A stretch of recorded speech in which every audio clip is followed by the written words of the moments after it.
नवीन निवास रे चाली छिकी मिछ नाटक पांड्यान को कले टार्गेट नवीन देउछंती रिएक्शन दलर संगठन पछ किंतु आग हेले भिके पांड्या संसद रे वाकफ बिल को सांसद सस्मित पात्र समर्थन पर बीजेडी रे बे हुतु हुतु होई निया जळुछि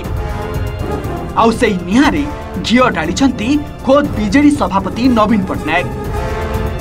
पांड्यान को नै बीजेडी नेता प्रभात को कटु मंतव्य परे पूर्व कथा को मने पकाई कड़ा मंतव्य रखी प्रभात को जेमिति चिमुटी देइछंती नवीन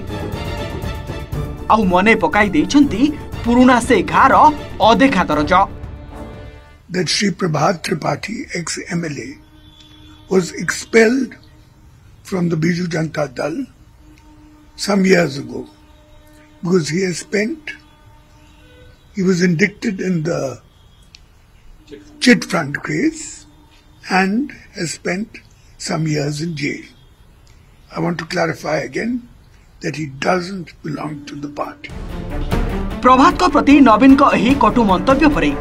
नवीन को एबे कड़ा जवाब देइछंती प्रभात त्रिपाठी प्रभात कहिछंती वाकफ प्रसंग घोड़ाइबा को मते टार्गेट करा जाउछि मु निलंबन प्रत्याहार पई अनुरोध करि नथिली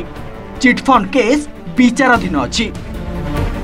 2024 निर्वाचन रे दल पई मु प्रचार करिछि नवीन महा मिछ कहिछंती खाली सेतिकि नुहे प्रभात नवीन को तागिद करी आहुरी कहिछंती मु गत काली ठारू बिजु जनता दल रे नहीं सेना कोनोसी घटना को घोड़ाइबा पई आउ गोटाए दीटा मिछ कथार आश्रय नबाकू राज्य सभापति की फीडबैक ताकर ऑफिस बा ताकर पॉलिटिकल सेटअप जानी शुणी कर देइकरी मुख्यमंत्री जो भावमूर्ति पूर्वतन मुख्यमंत्री राज्य सभापति ताको मत क्षीण करने को पश्चातपद ही ना सो वर्तमान जो माने बीजेडी दलर तथाकथित मुखिया साजिचंती ताकर निजर स्थिति को जाहिर करी रखिया पाई जेकोसी समय जहाँ किछि से नवीन पट्टनायक मुहरे कहीदेवा पश्चातपद होना ये दीटा जाक है ग्लाइडिंग एग्जाम जो कारण मत सस्पेंड करा जाइथिला सेटा जेहेतु न्यायालय रे सबजुडिस हो गला एवं तार कौन सी निर्णय आसी पहुँचला नहीं दल सेते बेले बोधे विचार कला केते दिन पर्यंत आमे हैंग करी रखिबू तेणु कोर्टर शेष सिद्धांत पहुँचवा पर्यंत दि मैटर इज सबजुडिस आमे प्रभात त्रिपाठी को सस्पेंशन को उठेबू